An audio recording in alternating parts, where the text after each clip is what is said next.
దేవునికి స్తోత్రము.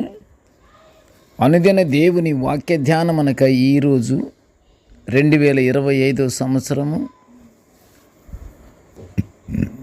జూలై నెల 4వ తారీఖు. ఈరోజు ధ్యాన వాక్యము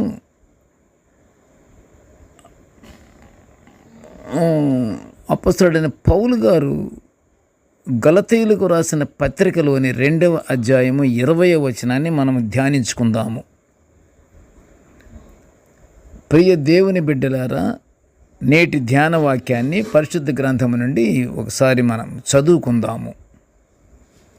నేను క్రీస్తుతో కూడా సిలువ వేయబడి ఉన్నాను,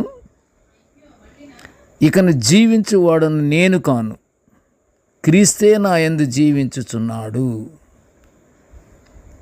ప్రియ దేవుని బిడ్డలారా, ఈరోజు ధ్యాన వాక్యము అపొస్తలుడైన పౌలు గారు చెప్పుకున్నటువంటి మాటలు, ప్రకటిస్తున్నటువంటి మాటలు,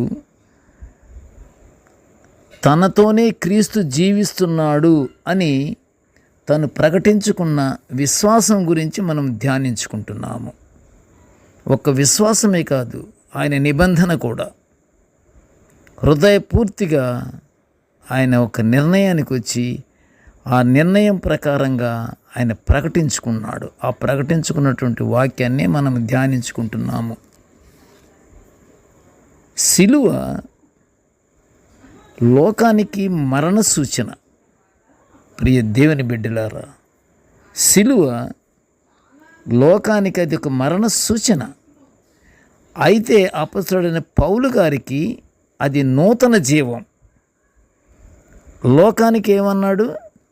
అది మరణ సూచన. పౌలు గారికి అది నూతన జీవం అట. ఆయనకి నూతన జీవం. క్రీస్తు మరణం ధర్మశాస్త్రపు శాపం నుండి ప్రజలను విడిపిస్తుంది. దాని కొరకే ప్రభువారు ఆయన సిలువ మరణాన్ని త్యాగం చేశాడు. ఆయన అమూల్యమైన రక్తాన్ని చిందించాడు. ఎందుకు? ధర్మశాస్త్రపు శాపము నుండి ప్రజలను విడిపించటానికి. దేవుడిచ్చిన ధర్మశాస్త్రాన్ని ఎవరూ సంపూర్ణంగా ఆచరించలేరు కాబట్టి ధర్మశాస్త్రం శాపాన్ని కలిగిస్తుందని పౌలు గారి వాదన. అయితే ఇక్కడ ధర్మశాస్త్రం మూలంగా కలిగే శాపం నుంచి మనుషులను విడుదల చేయటానికే యేసు శాపగ్రస్తుడయ్యాడు. ఆ శాపగ్రస్తుడయ్యి మన పాపాలను ఆయన భరించి సిలువపై తన అమూల్యమైన రక్తాన్ని చిందింపచేసి ఆయన ప్రాణాన్ని పణంగా పెట్టాడు.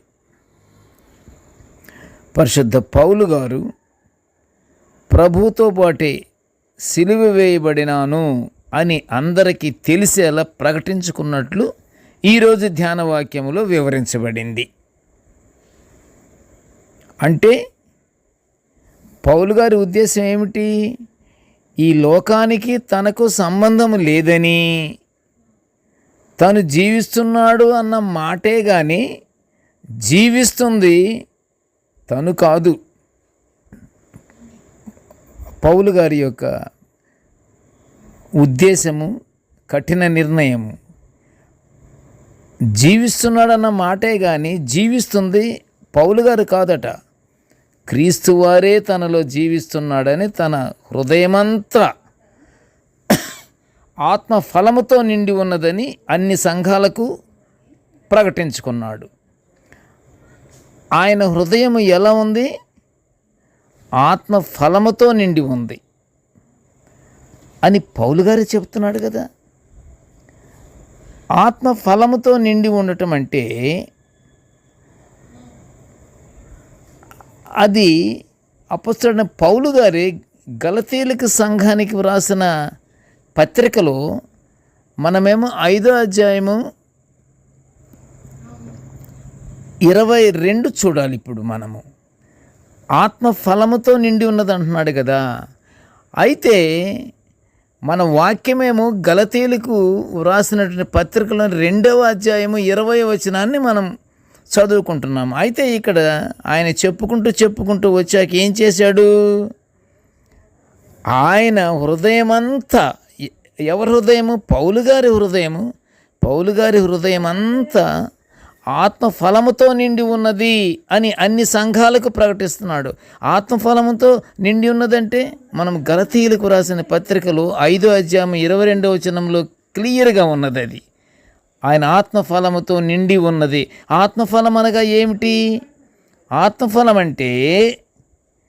ఆత్మఫలం ఏమనగా గలతీయులకు రాసిన పత్రిక 5వ అధ్యాయము 22వ వచనాన్ని మనము చదువుకోవాలి.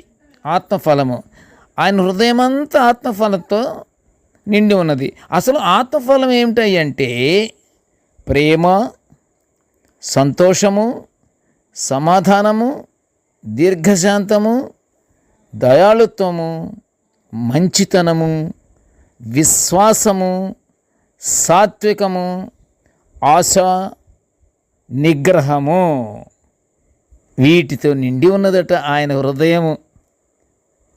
హృదయము ఆత్మఫలముతో నిండి ఉన్నది. ఆత్మఫలం అంటే ప్రియ దేవుని బిడ్డలారా విన్నారు కదా ఇప్పుడు. ప్రేమ, సంతోషము, సమాధానము, దీర్ఘశాంతము, దయాళుత్వము, మంచితనము, విశ్వాసము, సాత్వికము, ఆశ, నిగ్రహము, ఇవే ఉన్నాయట ఆయన హృదయం నిండా ఉన్నది ఇవే. అందుకని క్రీస్తు ప్రభువారే తన హృదయంలో ఉన్నప్పుడు, ఆత్మఫలమే ఆయన హృదయంలో ఉన్నప్పుడు అపవాది దరిదాపులకు రాలేడు కదా. ఇంకా అపవాదికి అసలు చోటేది అక్కడ? ఉన్నదంతా ఆత్మఫలముతో నిండి ఉన్నది. హృదయమంతా క్రీస్తు ప్రభువారే ఉన్నారు. ఇంకా చోటు ఎక్కడిది? ఖాళీ ఏది? అపవాది వచ్చి ఎక్కడుంటాడు?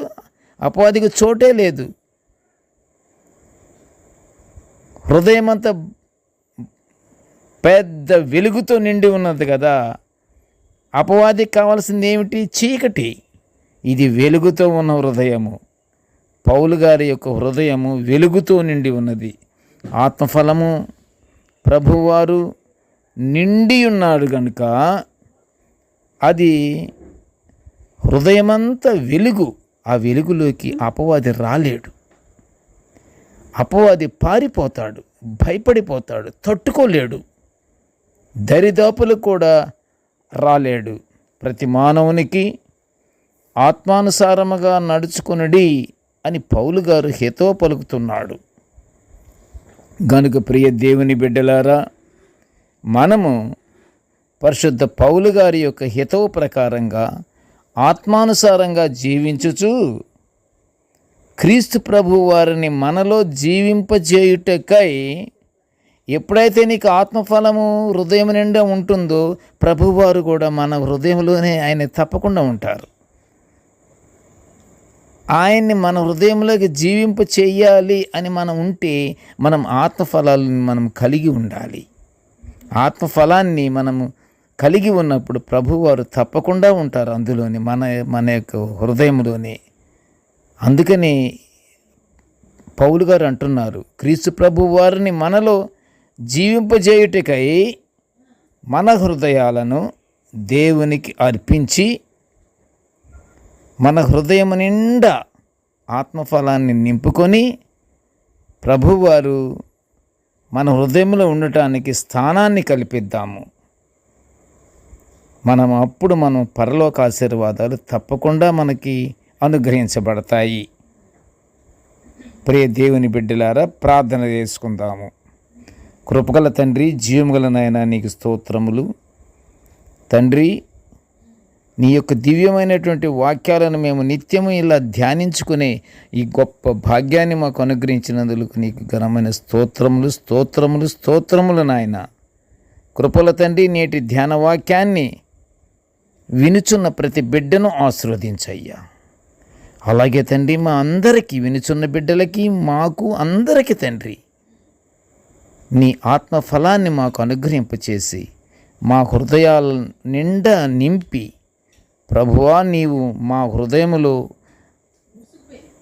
జీవించుటకు తండ్రి నిన్ను ఆహ్వానింప చేయగలిగినటువంటి మనస్సును మాకు అనుగ్రహించి మమ్మల్ని ఆశీర్వదించమని తండ్రి ఈ మనవులన్నీ యేసయ్య పుణ్యనామమున వినయముగా వేడుకొనుచుంటున్నాము తండ్రి. ఆమేన్, ఆమెన్. ఆమెన్. దేవుడు మనల్ని అందరినీ బహుగా దీవించుగాక. ఆమెన్.